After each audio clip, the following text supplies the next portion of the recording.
still more coming. You always do. How can we be sure we're making a difference? Idiot.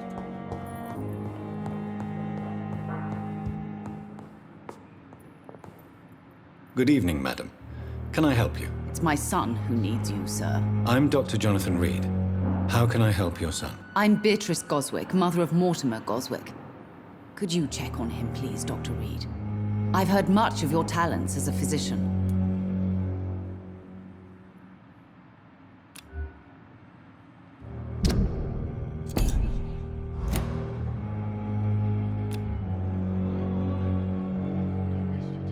Do you require medical attention as well, Mrs. Goswick? I have other concerns right now, Doctor. But I'm fine, thank you.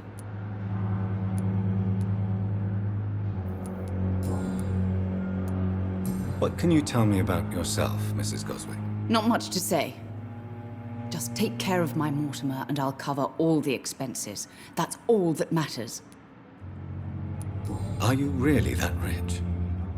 Most of the patients here are of a more humble origin, if I may say so. Yes, thanks to my husband.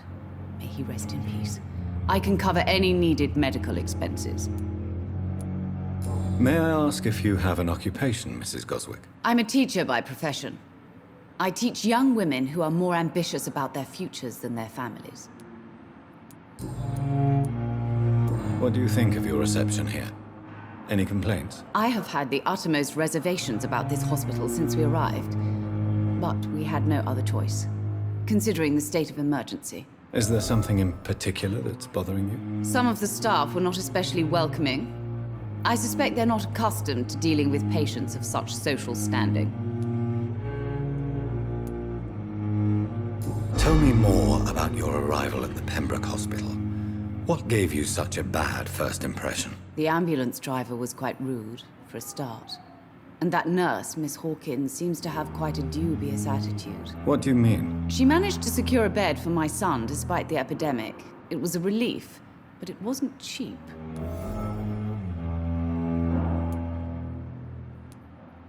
She charged you for a bed? Yes, and I paid without question, considering the urgency of the situation.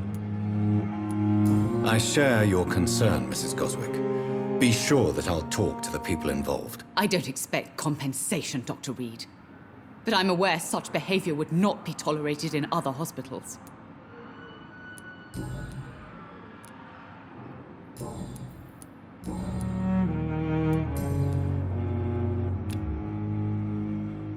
Goodbye, Mrs. Goswick. Good evening. I'm Dr. Reed. Can I help at all? No. Really? Why are you here, then? I don't want to talk. My throat hurts too much. I suppose that this pain is the reason you're here. Is someone taking care of you? Yes. And no. Could you at least tell me your name, sir? Mortimer. Mortimer Goswick. How painful is your throat, Mr. Goswick? So painful I'd rather not talk at all, Doctor.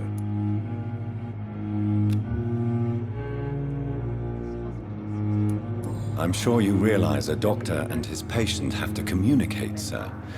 Would it help if I gave you some paper and a pen? Not really. I see. Then maybe it's not just your throat that hurts, Mr. Goswick. Perhaps your sore throat is just the consequence of something more hurtful. Yes, maybe. But I don't want to talk or even write about it now. How painful is your throat, Mr. Goswick? So painful I'd rather not talk at all, Doctor. I'll let you get some rest, then. But in the circumstances, Don't waste I'm your willing time to... with me.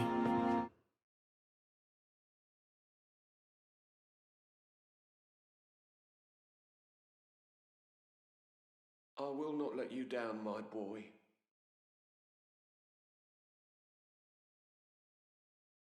Good evening, Doctor. How is my son doing? Good evening, sir. Goodbye, Mrs. Goswick. Good evening, Mr. Goswick. How are you? I'm okay. Why did your mother have you hospitalized here? She seems convinced this is a bad hospital. My mother just wants the best for me. She won't rest while I'm here. She'd go all the way to hell and back to help me. Pembroke Hospital may look unorthodox, but rest assured you're in good hands here. It's not me you have to convince, Dr. Reed. It's my mother. Is your mother bothering you? As your doctor, I can ask her to leave you alone if you would prefer. That's tempting, Doctor. But you have no idea what my mother is capable of. She would tie herself to my bed if you asked her to leave.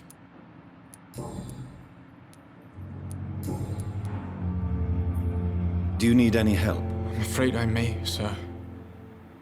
I don't mean to be a burden.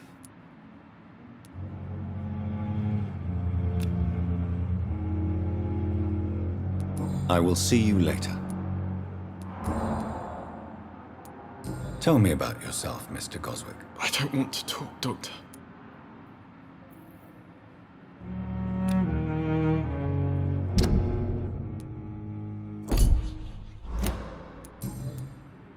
I have to go now, sir. But don't hesitate to contact me if you need any help. Good evening, sir. Doctor.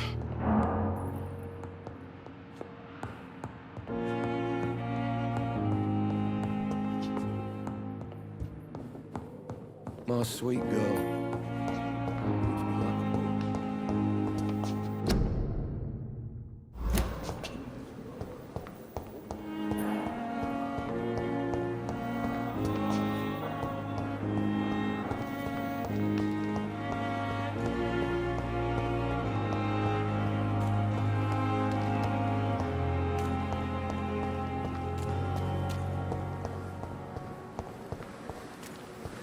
Thelma Howcroft said she was being watched by vampire hunters.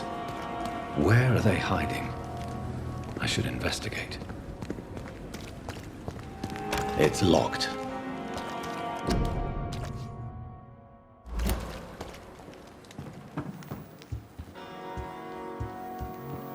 It's locked, all right.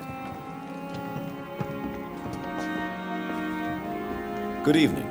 I'm Dr. Reed. Always a pleasure to meet a colleague, sir.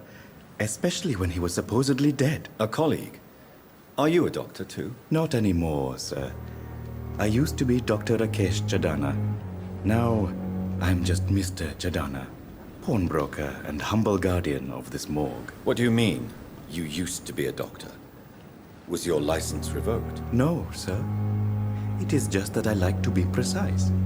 I run a little pawn shop while taking care of the dead. But I used to be a real doctor.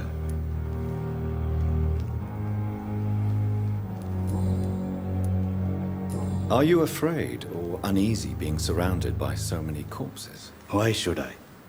These bodies are empty vessels. Flesh left to decay. Poof. No soul anymore. All gone.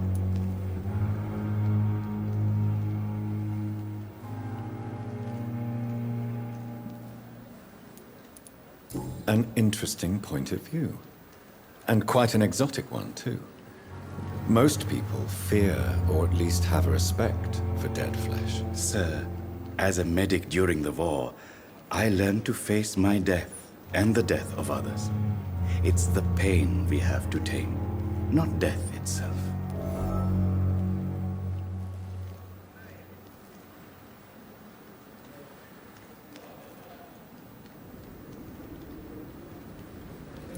How did you get this job? After I left the army, I worked as an undertaker down by the docks. A dangerous place with many an unpleasant business there. Milton Hooks helped me get a job here. Do you work here alone? Yes, very easy work, sir. All I have to do is watch a few bodies. The situation was very different when the main morgue was still open. Why do you have to watch these bodies? Because these poor fellows have no names. We keep them in case someone comes looking for the missing. Sadly, very rarely happens. Why close the hospital's main morgue? It was for sanitary reasons after the beginning of the epidemic. Cadavers had to be moved to the nearest mass grave.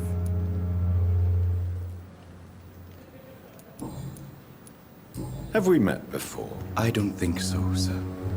Why? When we first talked, you said you were glad to meet me since I was reported dead. Funny story, sir. Your sister came here a few nights ago. You were missing, and she was looking for your body. She must be very relieved now.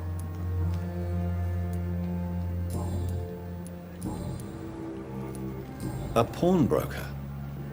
I expect you get all types of people here. Yes, sir. All kind of people. For I sell all kind of goods.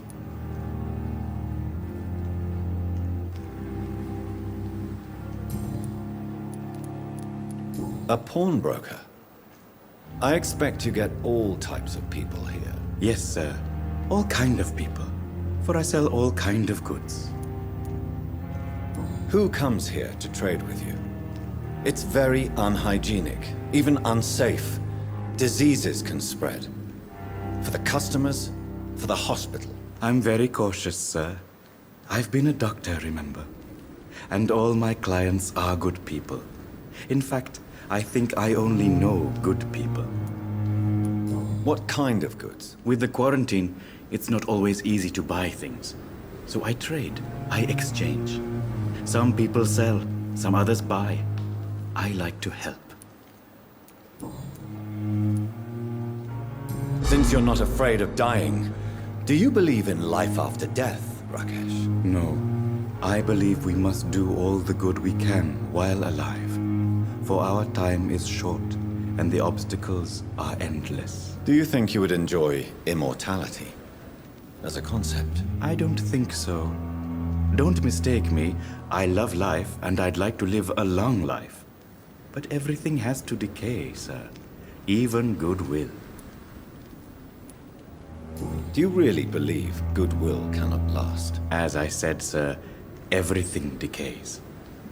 If I was to never die, goodness, I would be bored or worse. And I like to be helpful, sir. Quite depressing, wouldn't you say? Yes, but the good news is, we'll all die before losing our humanity, sir.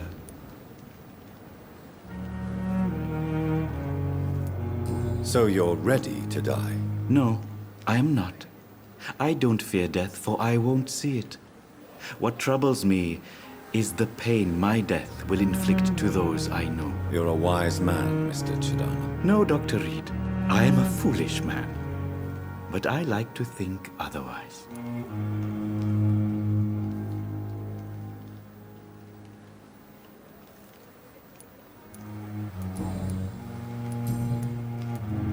Please show me what you have to sell. Of course.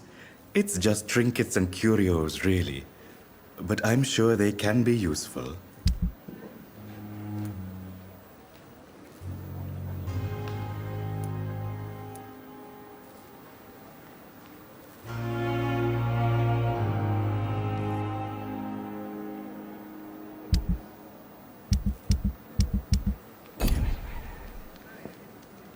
Good evening, Dr. Reed.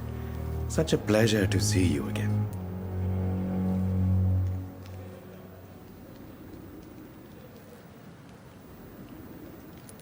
Please show me what you have to sell. Of course. It's just trinkets and curios, really. But I'm sure they can be useful.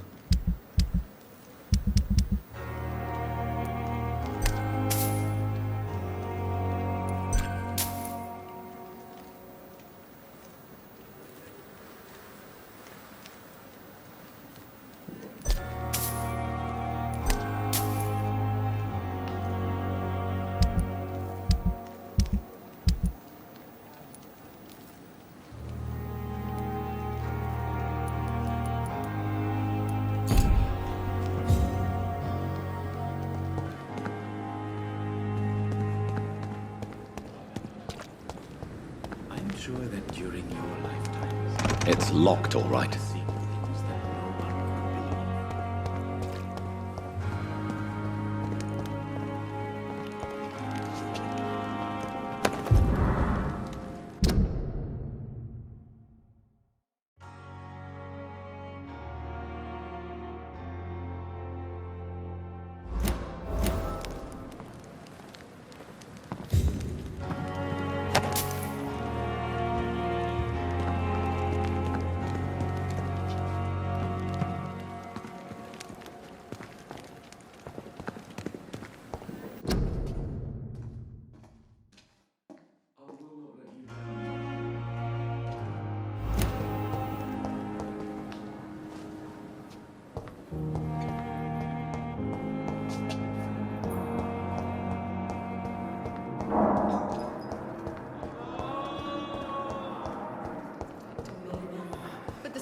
continues. Disguised as a hospital. The pain. That's Pembroke nowadays. Here again.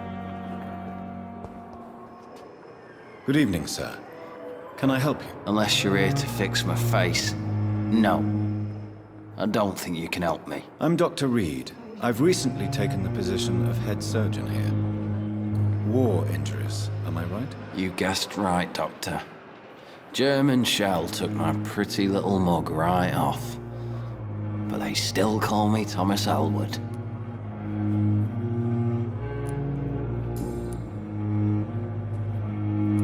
How is your stay with us, Mr. Elwood? Oh, it's bliss.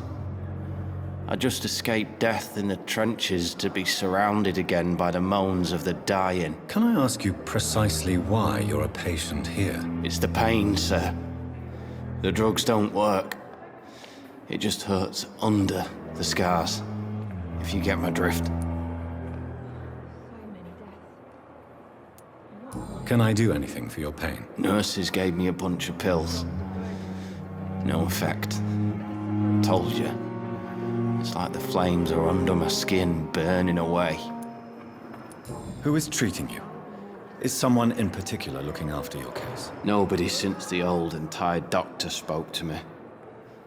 Started to think I was forgotten about. Wouldn't blame you. You don't seem worried by that. My face hurts so much more when I smile or cry. I've learned it's easier not to speak. But be assured I'm smiling inside.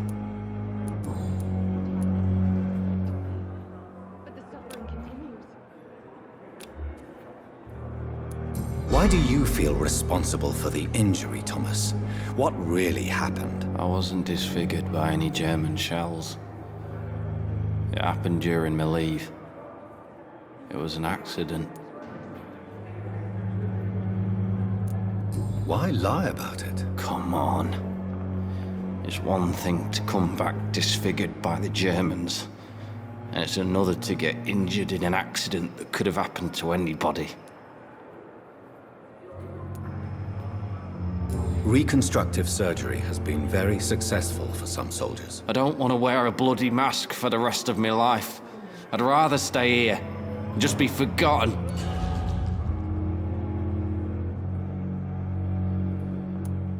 Why lie about it? Come on. It's one thing to come back. I I don't want to wear a bloody mask. Tell me what really happened then. I went with a whore in Rouen. Dead drunk I was. The hotel was a shithole. There was a fire that night. Did you start the fire? Were you trying to avoid going back to the front? That's not uncommon, you know. No. It's just that I was asleep when the flames reached the room. The girl was long gone. Bitch never woke me up. Left me to burn.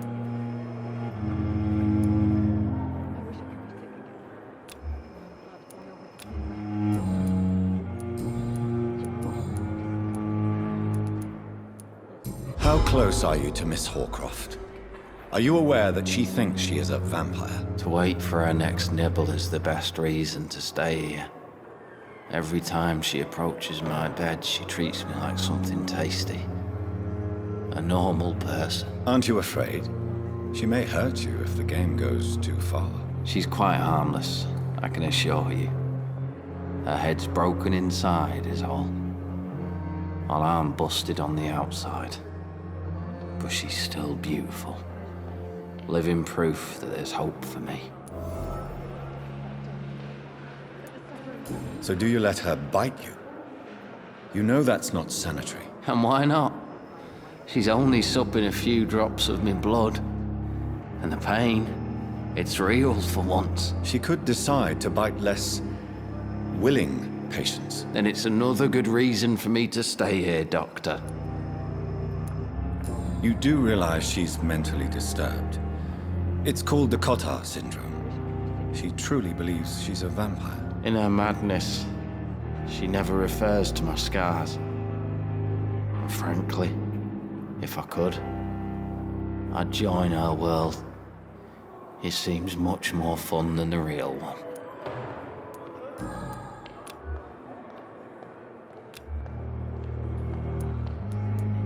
Where were you stationed, sir?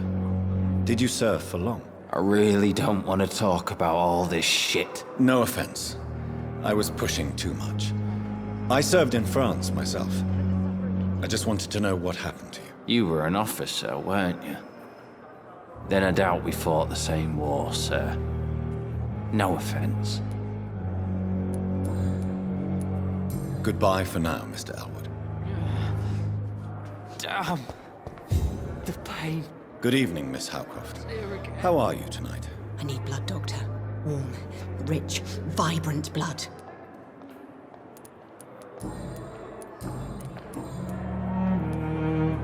Tell me, Thelma, why do you feel so attached to Mr. Elwood? Why him? I'm not sure, Doctor.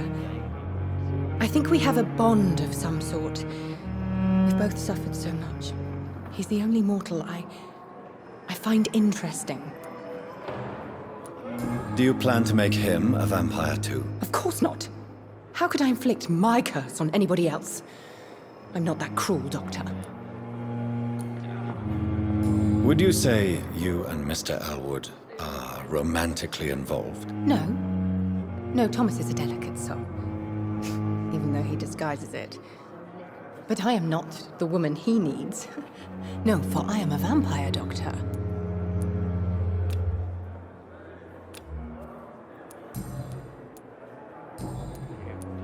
I'll leave you, Mistress of the Dark, to your nocturnal activities. I wonder what your last thoughts would be, sir. Good evening, Mr. Hampton. How do you feel? Dr. Reed, is it? Oh, sir, I must apologize for my behavior. What do you mean? I was not myself in the factory. Fear and exhaustion made me say awful things to you, I'm afraid. You remained perfectly nice and polite. A little delirious, perhaps. But who wouldn't be after enduring an abduction? Thank you, Doctor. That's a relief. Now all I need to do is rest and return to my flock. How did you end up in William Bishop's den? I had received alarming news about his recent behavior. I went to his place and he refused to let me go. Why did he abduct you? William was an alcoholic. His addiction suddenly changed to blood. I don't know why. Just like a patient I met here. This Miss Hawcroft.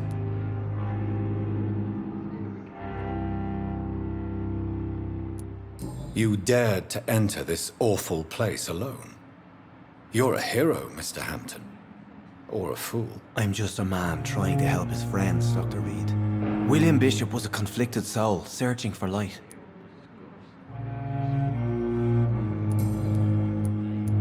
Do you know Tom Watts, the bartender from the Turtle? I met him before I found you in the canning factory. Tom? Yes, of course. Always the helping hand, good old Tom. Without men like him, corruption and despair would have wiped out the East End long ago.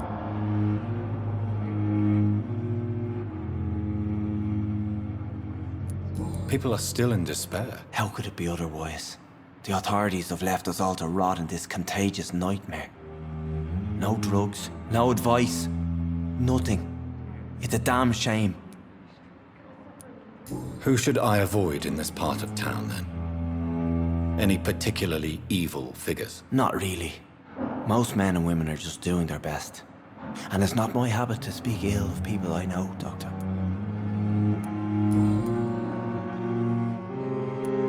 What is the general situation in the East End docks? The situation has always been tough, with a lot of tensions between the gangs and the dockers' trade union. The wet boot boys are very nervous since they lost their leader. Who leads the gang now? Since Clay Cox went missing, it's his wife Edwina who runs the show, with the assistance of her minion, Booth Digby. Has the gang been threatening you? Ah, no. I've had this nickname for so long. You know, the sad saint of the East End. No one dares to bug a saint. Not even criminals.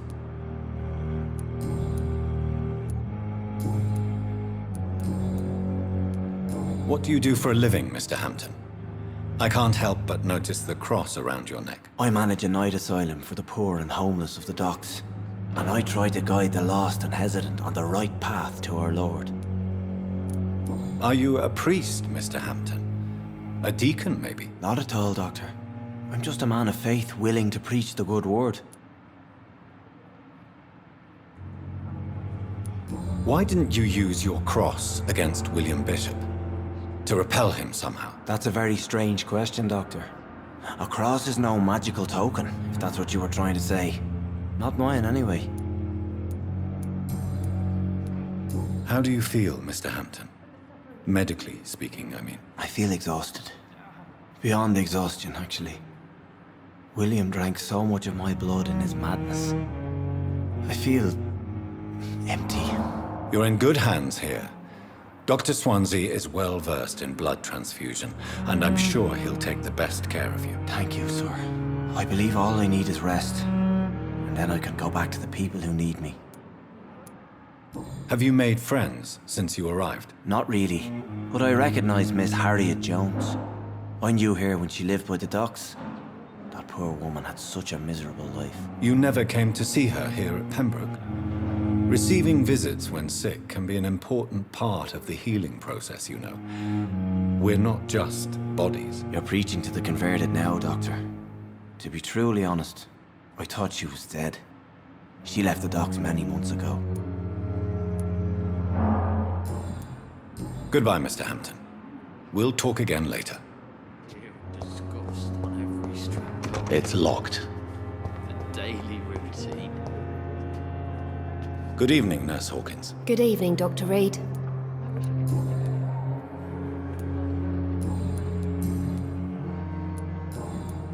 Goodbye, Nurse Hawkins.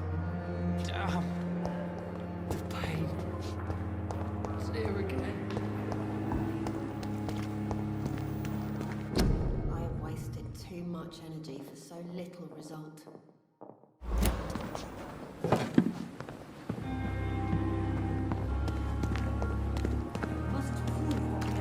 Another night of the glorious battalion of Pembroke. Good evening, sir. I'm Dr. Jonathan Reed. I'm new here. I've already heard about you, Dr. Reed. I'm Milton Hooks, the ambulance driver for this shithole of a hospital. That's quite a blunt introduction, Mr. Hooks. You can call me Milton. I like to speak my mind, Dr. Reed. Perk of the job. Don't judge me, and I won't judge you. I'm not sure I understand what you're talking about. Well, I'm no doctor, but I'm pretty sure a gun can't be used as a surgical instrument. You have a keen eye. I learned to shoot during the war, and have carried one ever since. Old habits die hard. No need to explain, Dr. Reed. And if you ever need a better gun, remember, I may have something for you. How is the situation around here? You want to hear the situation is all right? It's fucking awful.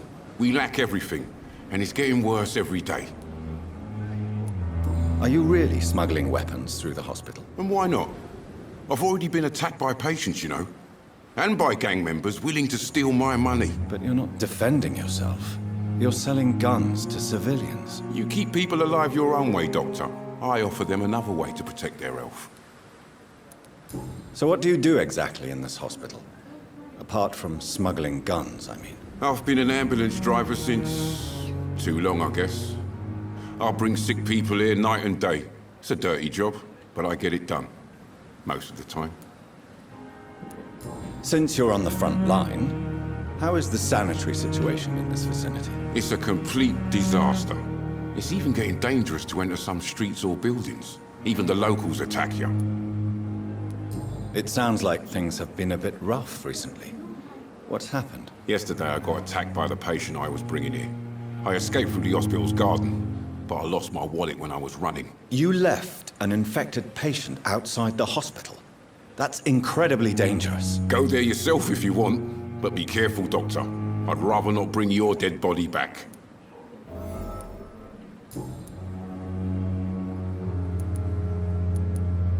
Why do you have such a mediocre reputation among your colleagues, Milton? Fuck them. Nobody knows the horrors I've seen since working here. This city was sick long before the epidemic, Dr. Reed. I know it's a difficult task, but correct me if I'm wrong. Is this not the job you are paid to do? I've seen babies left to die while their brothers were properly fed. Underage girls and boys sold to all manner of perverts. I'm sorry, I don't know what to say. Yeah, exactly. We lack words. So excuse me if I don't look on the bright side of life.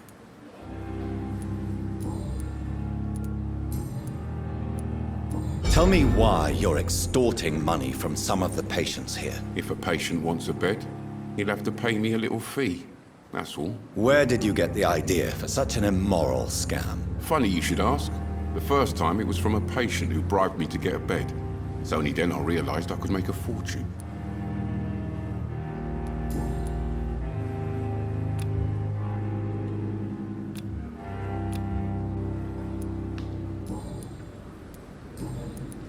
I'd like to see your goods. Wise choice, Dr. Reed. A reliable gun is what everybody needs these days.